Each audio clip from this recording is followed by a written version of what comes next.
Good morning guys. So kagigising ko lang at ibibigay ko yung gift ng alaga kong lalaki. Ayun yung nandoon, oh. Yan. Bibigay ko yung gift niya kasi birthday niya ngayon. So tignan natin kung ano yung reaction niya, guys. Ito yung gift na pinigay ko sa kanya kasi birthday niya. So tara, punta tayo sa baba at ipabukas natin yung gift natin doon sa kanya. So, yun lang.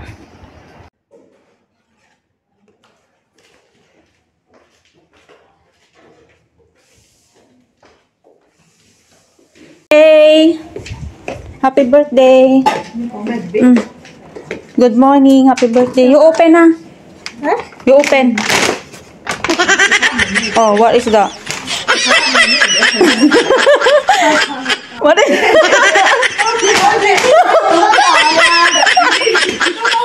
What did you say? Huh? What? You said the